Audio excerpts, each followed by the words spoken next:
Halo, Assalamualaikum warahmatullahi wabarakatuh. Apa kabar semuanya? Semoga semuanya dalam keadaan baik ya. Adapun yang sakit, semoga penyakitnya segera diangkat oleh Allah Subhanahu wa Ta'ala. Amin. Nah, hari ini kita akan membahas soal-soal CPNS, yaitu soal dari tes wawasan kebangsaan atau TWK. Jadi, ikuti terus soal-soal dari awal sampai akhir. Oke, soal yang pertama. Foto seorang ibu membawa anak yang duduk selonjoran di bangku KRL menjadi viral. PT KAI Komuter Jabodetabek atau KCJ menuturkan bahwa ternyata ibu tersebut bukanlah duduk di kursi prioritas, melainkan di kursi umum pada kereta dengan rute Angke Bogor. Padahal imbuhan sudah ditempelkan di pintu-pintu dan jendela KRL.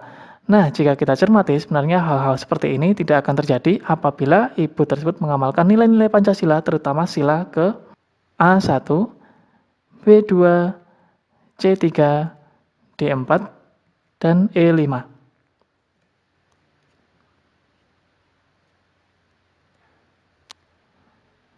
Oke, ketemu jawabannya? Jawabannya adalah B2. Hal di atas merupakan contoh tidak adanya tenggang rasa di KRL. Sang ibu tidak menghargai pengguna KRL lainnya yang terganggu oleh ulahnya. Hal ini tidak akan terjadi apabila ibu tersebut menerima atau menerapkan nilai-nilai Pancasila, khususnya sila kedua pada butir mengembangkan sikap saling tenggang rasa dan tepo seliro. Oke, jelas jawabannya ya. Masuk soal kedua. Tidak bermewah-mewahan dan bersikap hemat adalah contoh pengamalan Pancasila, khususnya sila ke A1, B2, C3, D4, dan E5.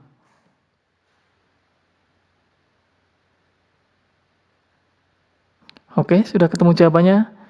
Jawabannya adalah E5.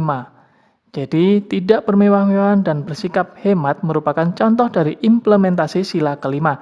Dalam Pancasila, khususnya pada butir tidak menggunakan hak milik untuk hal-hal yang bersifat pemborosan dan gaya hidup mewah. Jadi, pada sila kelima. Oke, lanjut ke soal ketiga. Konsepsi Pancasila tentang hubungan antara sesama dan masyarakat adalah terciptanya keselarasan, keserasian, dan keseimbangan, yang berarti A. Mengutamakan kepentingan umum dan mendahulukan kepentingan pribadi dan golongan. B. Melepaskan diri demi kepentingan umum dan meletakkan kepentingan pribadi sebagai yang pertama. C. Memprioritaskan kepentingan umum dan golongan daripada kepentingan pribadi. D. Meletakkan kepentingan umum di atas kepentingan pribadi dan golongan. Atau E. Kepentingan umum pribadi dan golongan bisa bersama-sama penting tergantung kondisi.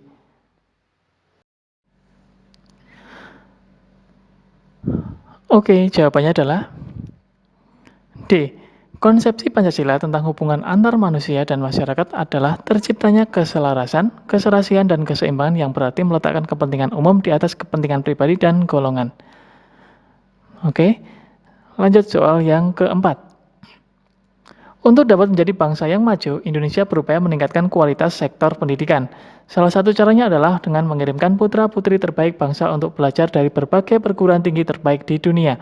Banyak kerjasama telah dijalin pemerintah Indonesia dengan berbagai organisasi internasional dalam penyediaan bantuan dana berupa scholarship, fellowship, atau grant khusus kepada pelajar dari Indonesia.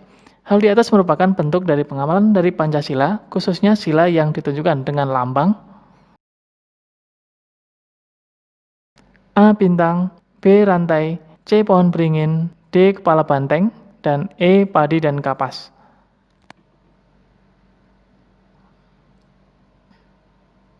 Oke, jawabannya adalah B. Rantai. Jadi pengamalan sila kemanusiaan yang adil dan beradab ditunjukkan dengan lambang rantai, yaitu mencakup bekerjasama dengan bangsa lain dalam hal pendidikan untuk meningkatkan harkat dan martabat bangsa Indonesia. Oke, lanjut soal yang kelima. Selain kerukunan interberagama dan kerukunan antar umat beragama, satu hal lain yang termasuk dalam tri kerukunan umat beragama lainnya adalah A. Kerukunan antara umat beragama dengan tokoh adat dan budayawan. B. Kerukunan antara umat beragama dengan kekuatan sosial dan politik di Indonesia. C. Kerukunan antara umat beragama dengan cendekiawan dan ilmuwan. D. Kerukunan antara umat beragama dengan pemerintah. dan E. Kerukunan antara umat beragama dengan umat beragama lainnya di dunia internasional.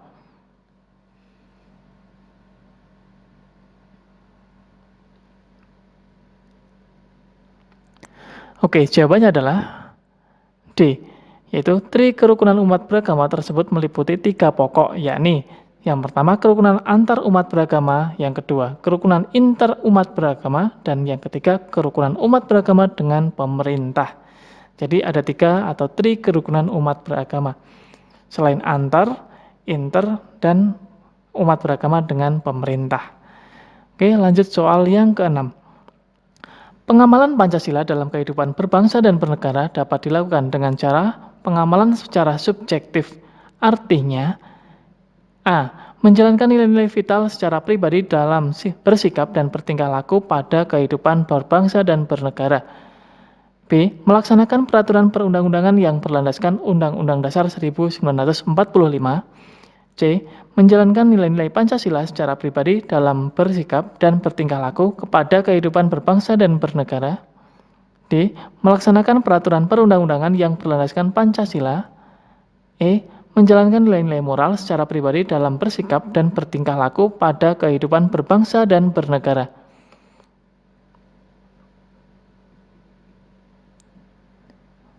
Oke, jawabannya adalah C. Pengamalan Pancasila dalam kehidupan berbangsa dan bernegara dapat dilakukan dengan cara pengamalan secara objektif dan subjektif. Nah, objektif artinya melaksanakan peraturan undang-undang atau perundang-undangan yang berlandaskan Pancasila, sementara subjektif artinya menjalankan nilai-nilai Pancasila secara pribadi dalam bersikap dan bertingkah laku pada kehidupan berbangsa dan bernegara. Oke, itu perbedaan antara objektif dan subjektif dalam cara pengamalan Pancasila. Lanjut soal yang ke-7. Dasar negara tidak hanya menjadi dasar perhubungan antar warga negara dan negara, melainkan juga dasar bagi hubungan antar warga negara, merupakan salah satu fungsi dasar negara sebagai A. Pergaulan warga negara, B. Partisipasi warga negara, C. Kegiatan dan penyelenggaraan negara, D. Mediator antar warga negara, dan E. Pembina negara.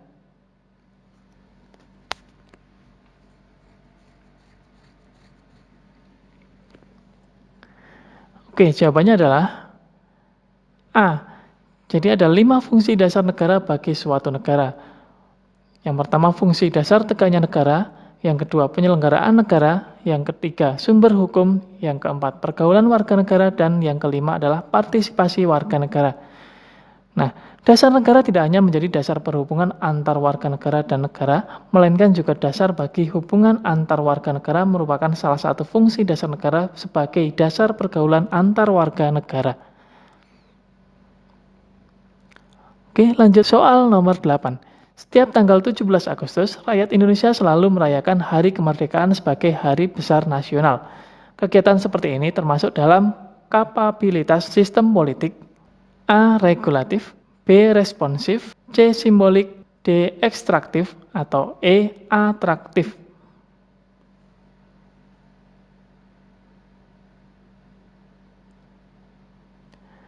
Oke, jawabannya adalah C. Simbolik. Jadi sistem politik simbolik yaitu kemampuan membangun citra atau juga rasa bangga terhadap negaranya. Sementara sistem politik regulatif sifatnya pengaturan sehingga mampu mengontrol dan mengendalikan. Responsif adalah kemampuan sistem politik menanggapi berbagai persoalan. Ekstraktif terkait dengan kemampuan sistem politik mengelola sumber daya alam dan sumber daya manusia. Oke, sampai di situ untuk pembahasan 8 soal tes wawasan kebangsaan.